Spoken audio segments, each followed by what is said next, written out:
Today I will show you an action thriller film from 2008 called Death Race. Watch out and take care. In the year 2012, the American economy collapses. Unemployment hits very high and crime rates spiral out of control. The prison system reaches breaking point, so private corporations now run all correctional facilities for profit.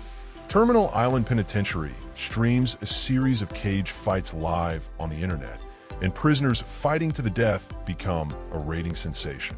However, the audience soon becomes bored and demands more. And that's how the Death Race is born, a show where inmates race each other to the death in specially modified cars in order to win their freedom. In today's race, there are only two cars left. One is driven by masked inmate Frankenstein and his navigator case, and the other is Frank's oldest rival, Machine Gun Joe.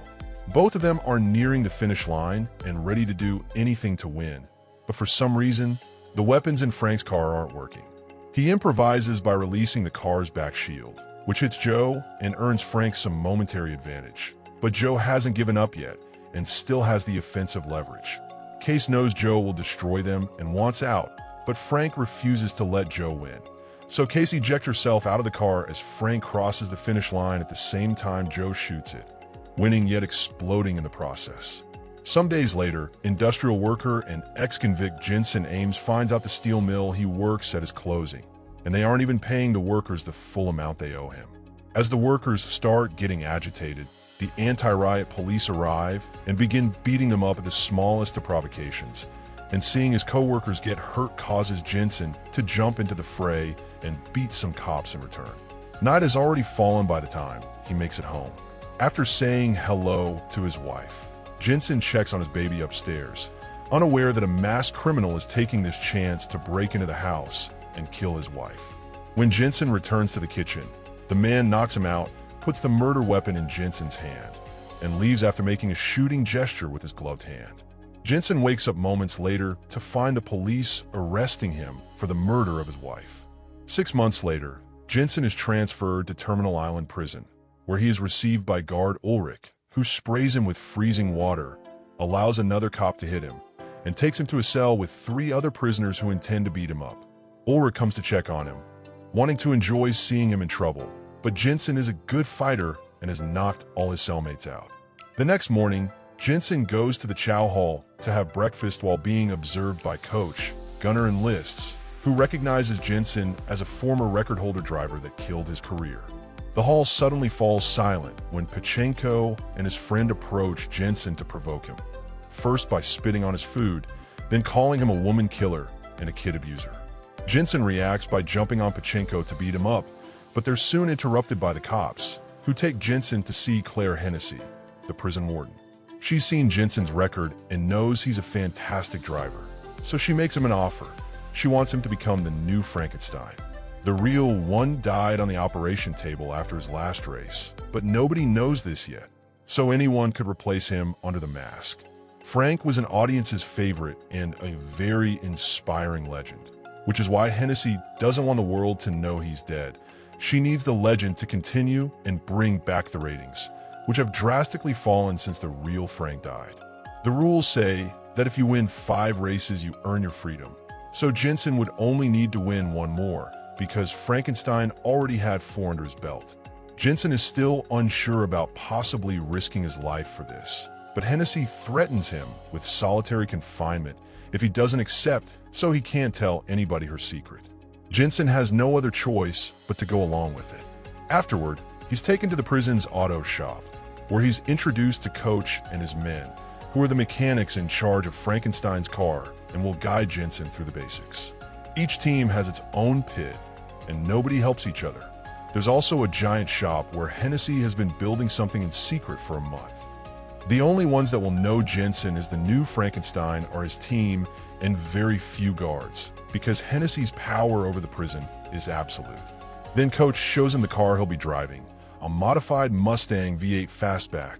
It comes with a variety of both defensive and offensive gadgets, but it doesn't get loaded with ammo until race day, so that prisoners can't use it to try to escape. It's impossible to do so anyway, because the prison is on an island, So the only way out is through a small bridge that would get swarmed with police cars and helicopters at the first indication of prison break.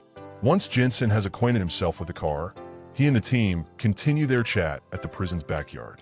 The race has 3 stages. During the first 2, he must try to get rid of as many opponents as he can. And during the third one, the key is speed to make it to the finish line. All drivers count with a navigator companion, which are girls brought from the women's facility.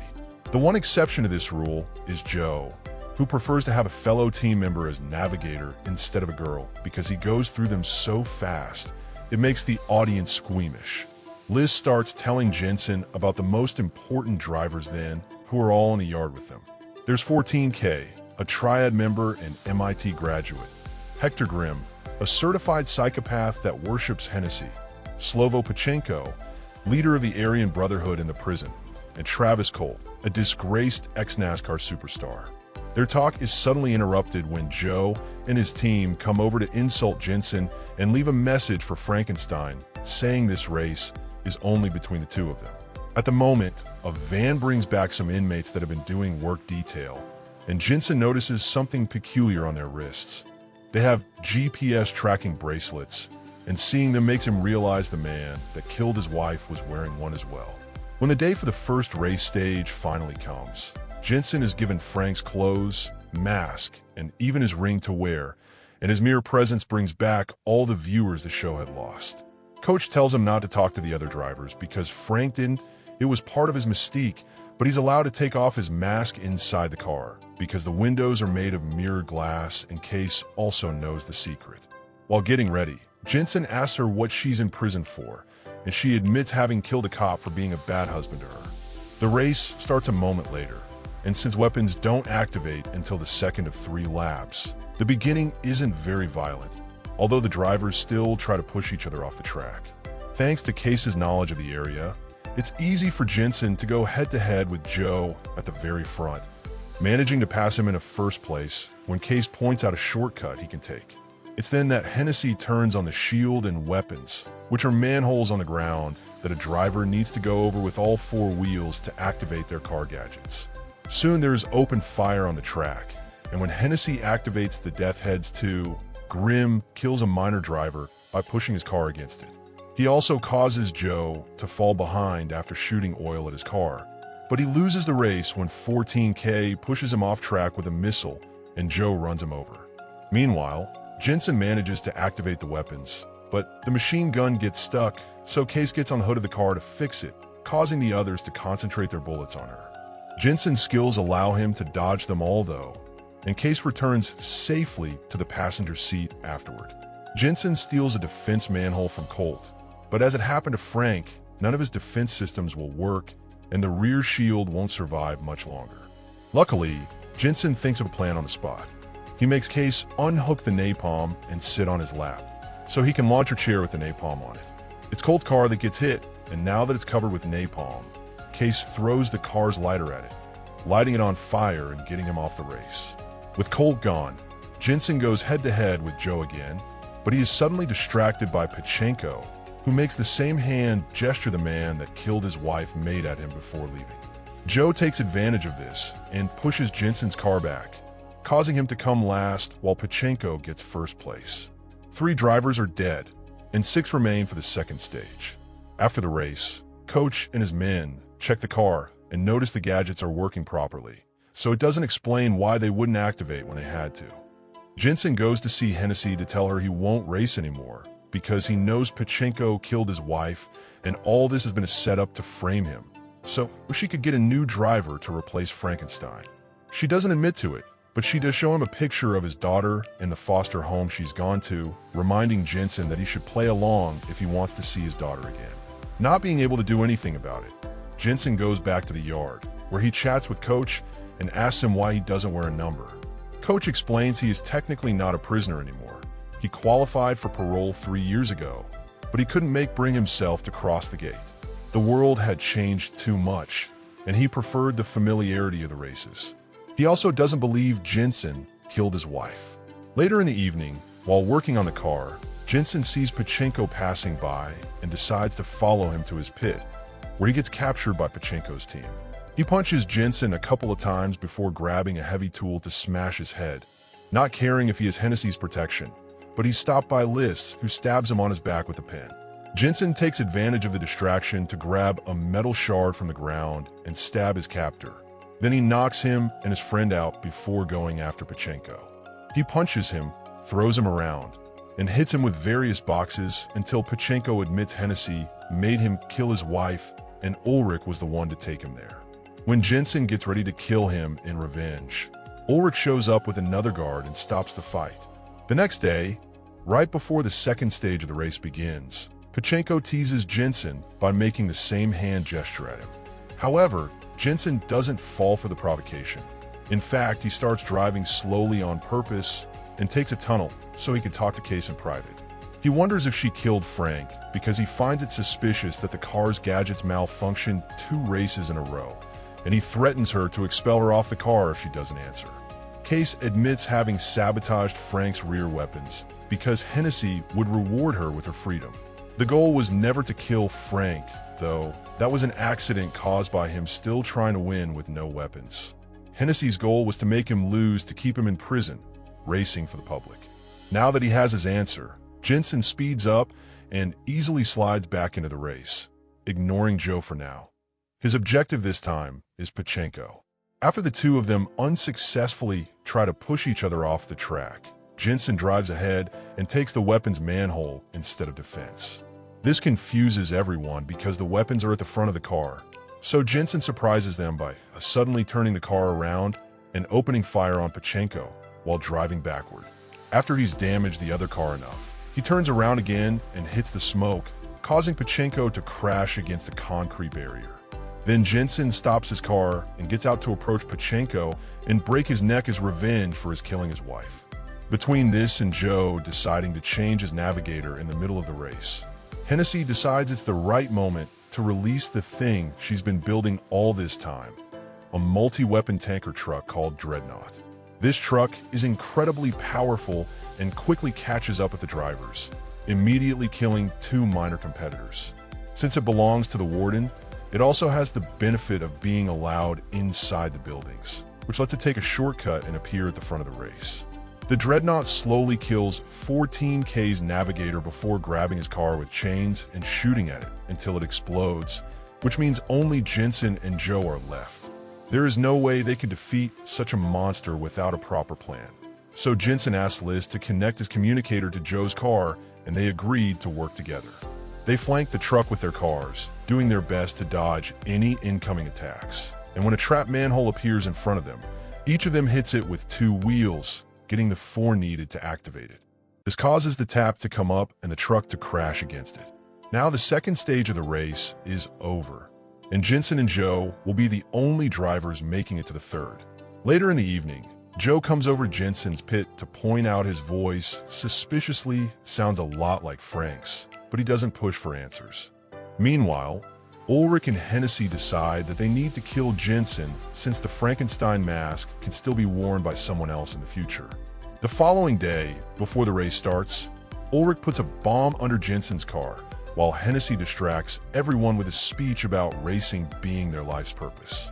When she mentions this may be the first time someone may win their freedom with a 5th victory, Jensen realizes that they always rig the races to eliminate anyone that could possibly win for the 5th time, and that's why nobody has ever achieved it before, which means he won't be allowed to win today either.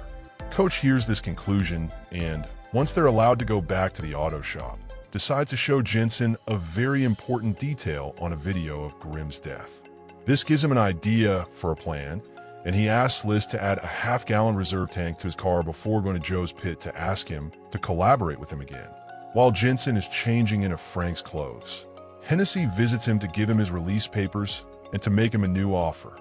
If he wins, she wants him to stay in prison and continue to be Frankenstein because the track is where it belongs. She claims he isn't daddy material and an ex-con couldn't give his daughter a good life, so choosing to stay would be an incredible, unselfish act of love. Jensen goes to join the race without giving her an answer yet, but he does put away the release papers in his pocket.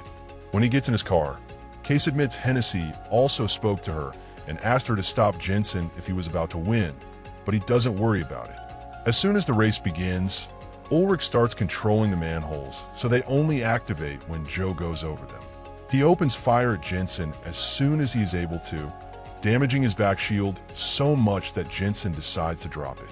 However, Joe easily dodges it, having already learned the trick from when Frank did the same. Hennessy activates a defense manhole for Jensen to take in order to keep the viewers interested, but Joe launches a rocket at it, destroying it. He has more rockets to go, and he launches them all at Jensen, who dodges them and lets them hit a wall. This wall was the one behind Grimm when he died, and it's already weakened because of that old explosion.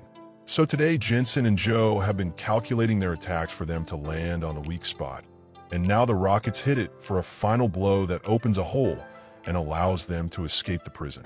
Furious, Hennessy ends the stream and sends all available cops after them before pressing the bomb detonator. But nothing happens. Coach and his men had already removed the bomb from the car and deactivated it. Joe and Jensen make it to the bridge, but the police cars are getting closer, so it's time to pull the next part of his plan. Jensen releases that extra half-gallon reserve tank, which hits the cars behind them, causing an explosion and a wall of fire that prevents any other cars from chasing them. Both convicts manage to cross the bridge gates and take two different roads so that all the helicopters only follow Jensen, who is the most important of the two. As Joe drives away, Case agrees to help Jensen with the last part of his plan because she owes it to Frank, and Hennessy has already given her the release papers, so they'll be obliged to let her go. When they are passing by some construction cranes, Jensen jumps off the car under their shadows and hides in there, while Case takes his place at the wheel. She only gets to drive a couple of miles more before the helicopters stop her with a wall of fire. But when she comes out of the car with her hands up, she's wearing Frank's clothes and mask. Since most people don't know about the identity exchange, the cops arrest her and take her back to the prison, allowing Jensen to escape and meet with Joe so they can board a freight train together. Back in the prison offices, Ulrich says the ratings are off the charts and congratulating gifts are already arriving. Hennessy opens the gift box he's brought and finds the bomb Ulrich had put under Jensen's car, which then explodes, killing them both. Outside in the track, Coach can be seen having pressed the detonator. 6 months later, Joe and Jensen have made a new life in Santa Rosalia, Mexico. They work together as mechanics in their own auto shop, and Jensen has regained custody of his daughter. Case visits them too after her release papers finally get processed, bringing with her a racing car for them to check out. Thanks for watching. Like, share, and subscribe for more.